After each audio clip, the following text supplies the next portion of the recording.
জুলাই সম্পর্কে কথা শুনতে চেয়েছিলাম, কিন্তু দুঃখজনকভাবে অনেকে পিছনের দিকে দৌড়াইতে গিয়ে 96 পর্যন্ত গেলেন। আর একটু গেলে 91 পর্যন্ত যেতে পারতেন।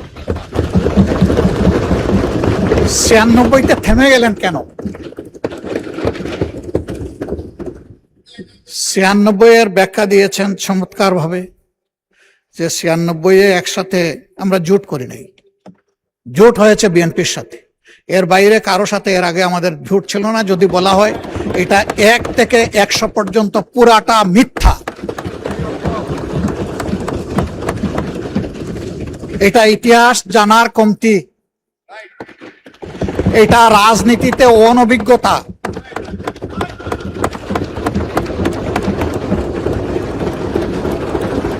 মন্ত্রিপরিষদের সম্মানিত সদস্যবৃন্দ যখন কথা বলবেন, সঙ্গত কারণেই আমরা অথেন্টিক বক্তব্য শুনতে চাই। 96 কেন হয়েছিল সেই কথা আজকে আমি যাব না, তাহলে আমিও 96 দিকে দৌড়াবো। সে কথা সুযোগ পেলে এই হাউসে আরেকদিন বলবো ইনশাআল্লাহ।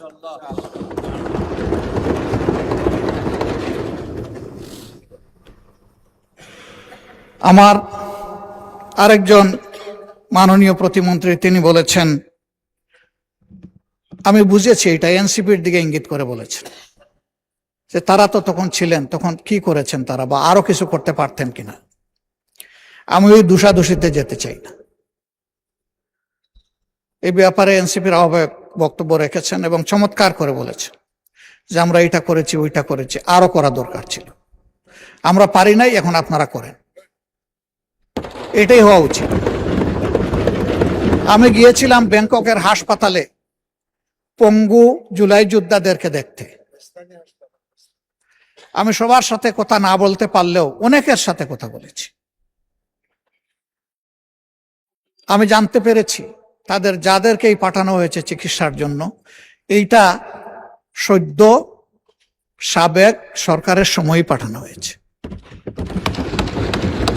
কিন্তু এখনো আমাদের কাছেও আসে। আমার বিশ্বাস সরকারি দলের নেতৃবৃন্দের কাছেও যায়। বহু আহত পঙ্গু যোদ্ধা চিকিৎসার জন্য এখন দাঁড়ে দাঁড়ে ঘোরায়। আমার অনুরোধ, সরকার যেন তাদের দিকে দৃষ্টি দেয়। ওই দোষারোপের রাজনীতিতে যাওয়ার দরকার নেই, দায়িত্ব পালন হোক, শান্তি পাবো। আরেকটা কথা এখানে অনেকেই বলেছেন, আমি আরেকবার বলতে চাই। জুলাই ছিল ফলাফলের সময়, কিন্তু তার ক্ষেত্র তো 17.5 বছর। এই সময়ের ভিতরে যারা গুম হয়েছেন, খুন হয়েছেন, পঙ্গু হয়েছেন, তাদেরকে ফেলে দেওয়া, ভুলে যাওয়া উচিত হবে না। এটা নিজের আত্মার সাথে বিশ্বাসঘাতকতার সামিল হবে। তাকে পরম শ্রদ্ধায় তাদেরকে স্মরণে রাখতে হবে, শুধু মুখে নয়, কাজে।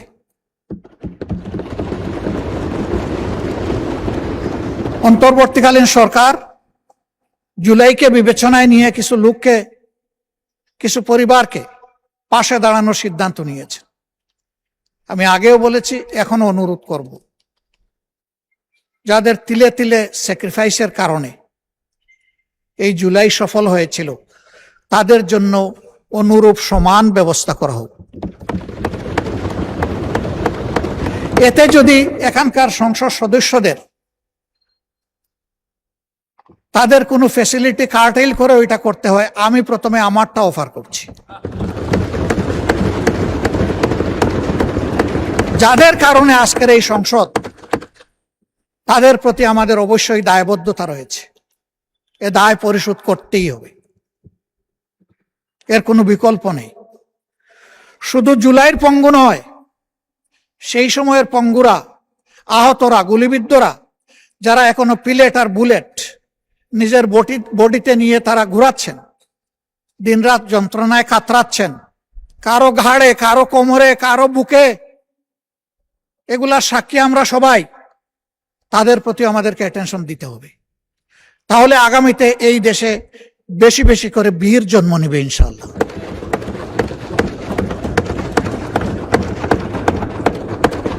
এখানেও আছেন একজন, তার সন্তানকে যখন আদালতে তোলা হচ্ছে, মা তখন পিঠ চাপড়িয়ে বলেছিল, ভয় পেও না,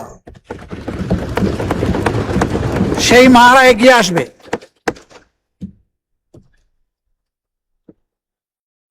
কিন্তু আমরা যদি বিস্মৃত হয়ে যাই, তাদেরকে যদি আমরা ফেলে দেই, তাহলে এটা হবে না।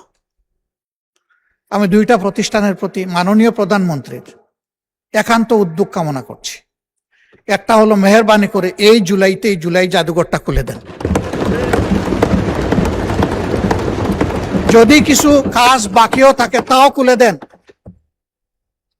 এই রিনোভেশন, এডিশন, ডিডাকশন, এটা কন্টিনিউয়াস প্রসেস, এটা চলতে থাকুক, কিন্তু জুলাই জাদুঘরটা খুলে দেন।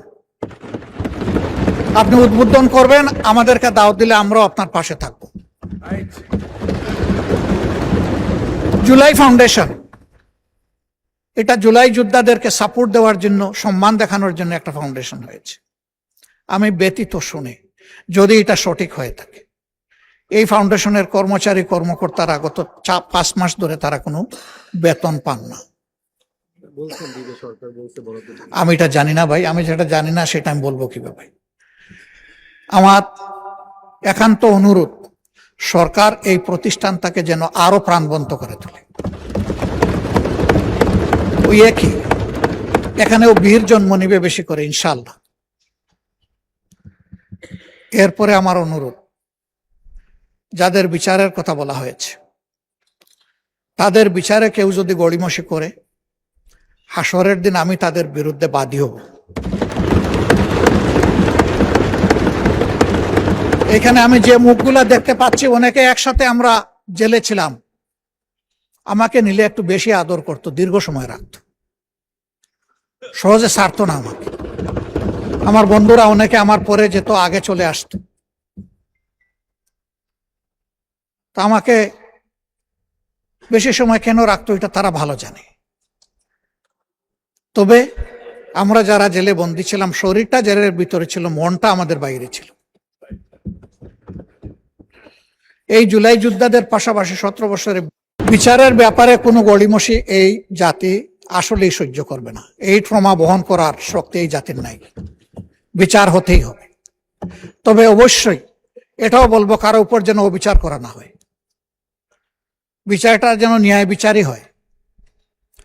আমাদের নেতৃবৃন্দকে ফাঁসিতে ঝুলিয়েছে, we are proud of them. তাদেরকে নিয়ে অনেক ষড়যন্ত্র করেছে মুখ দিয়ে একটা কথা বের করার জন্য। আলহামদুলিল্লাহ, তারা কারো কাছে মাথা নত করেননি।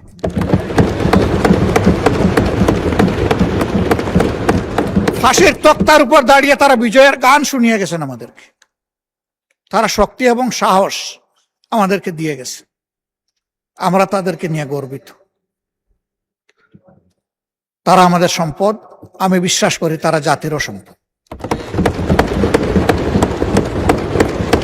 কিছু মিডিয়া, সবাই নয় তবে বেশিরভাগ, সেই সময় স্বৈরাচারকে ভয়ঙ্কর স্বৈরাচার হইতে সাহায্য করেছিল।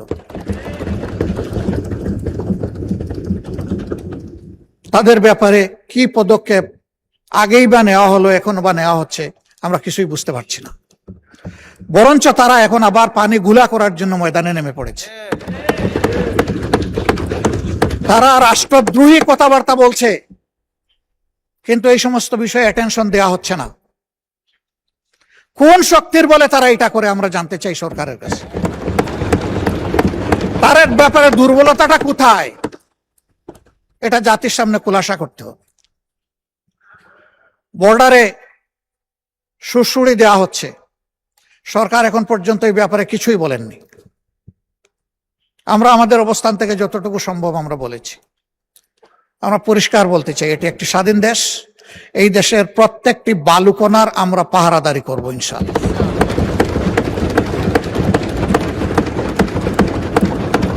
আমরা বলতে আমি বিরোধী দল মিন করছি না, আমরা বলতে এই পুরা হাউস এবং 18 কোটি মানুষকে মিন করছি।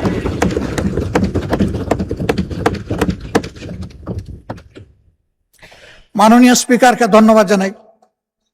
উনি বলেছেন আমরা এক থাকলে দুইটা দেশের নাম বলে বলেছেন যে কেউ আমাদের দিকে চোখ তুলে তাকানোর সাহস করবে না। আমরা সেই দেশ, সেই সরকারটা দেখতে চাই। এদেশের অনেক সর্বনাশ করা হয়েছে। যারা বন্ধুত্বের দাবি করে তারা কতটুকু বন্ধুত্বের পরিচয় কার্যকলাপে দিতে পারছে এটা পরিষ্কার। আমি এই ব্যাপারে সম্পূর্ণ একমত। আইনমন্ত্রী বলেছেন যে এই জায়গায় আমাদের একটা কমন পলিসি, এবং সম্ভবত প্রতিমন্ত্রী জনাব নুরুল হক নূর বলেছেন যে আমাদের একটা ঐক্যমত হতে হবে, তাদের ব্যাপারে আমাদের দৃষ্টিভঙ্গিটা কি হবে। আমরা একমত। জুলাইয়ের এই 14 তারিখটা বড় সেন্সিটিভ তারিখ। এই তারিখেই আগুন লেগেছিল। ওরা দুটা স্লোগান দিয়েছিল, একটা ছিল তুমি কে আমি কে রাজাকার রাজাকার, আর একটা বলেছিল লেগেছে রে লেগেছে, রক্তে আগুন লেগেছে। এই সময়টা আমি দায়িত্বশীল সমস্ত নেতৃবৃন্দ, বিরোধী দল সহ সরকারি দল সহ আমি অনুরোধ করব, ভেরি ভেরি কেয়ারফুল। আমি ধন্যবাদ জানাই মাননীয় শিক্ষামন্ত্রীকে, তিনি একটা দুঃখ প্রকাশ করেছেন তার একটা মন্তব্যের জন্য। আসলে তিনি দুঃখ প্রকাশ করেছেন, এই জন্য এখানে আর বলার কিছু নেই, কিন্তু এটা শুনে আমার মোটেই ভালো লাগেনি। এটা যে সেন্সেই তিনি বলে থাকেন না কেন, আমাদের পর্যায় থেকে এইরকম কোনো মন্তব্য হওয়া উচিত নয়। এটা আমাদের অনেক কেয়ারফুল হওয়া উচিত দায়িত্বশীলতার জায়গা থেকে। মাননীয় স্পিকার, শেষমেশ আমি অনুরোধ করব, জুলাই এসেছিল একটা পরিবর্তনের জন্য, একটা নিউ ডাইমেনশন নেশন বিল্ড আপের জন্য। এর জন্যই কনসেনসাস পরিষদে দীর্ঘ আলোচনা করে কিছু রিকমেন্ডেশন তৈরি করা হয়েছিল। এই জন্যই একটা গণভোট অনুষ্ঠিত হয়েছিল। সেই গণভোটে জনগণ হায়ের পক্ষে, সংস্কারের পক্ষে রায় দিয়েছিল। কি এখানে হয়ে গেল আমরা ঠিক বুঝতে পারি নাই। বারবার বলা হচ্ছে এখানে প্রতারণা করা হয়েছে। কে করলো? এই ডায়ালগে তো সবাই। আমি অনুরোধ করব যে মেহরবানি করে এই বিষয়টাকে তারা অবশ্যই ইতিবাচক বিবেচনায় নেবেন। দেশ এবং জাতি সকলের জন্য ভালো হবে। মানুষ তাদের ভোটের মূল্যায়নটা দেখলে গণতন্ত্রের প্রতি তাদের শ্রদ্ধাবোধ এবং সমর্থন বৃদ্ধি পাবে। অন্যথায় গণতান্ত্রিক প্রতিষ্ঠান মারাত্মক হুমকি এবং ঝুঁকির মুখে পড়বে। মাননীয় স্পিকার, আপনাকে ধন্যবাদ আমাকে দুইবার সময় বাড়িয়ে কথা বলার সুযোগ দেওয়ার জন্য। আসসালামু আলাইকুম ওয়া রাহমাতুল্লাহ।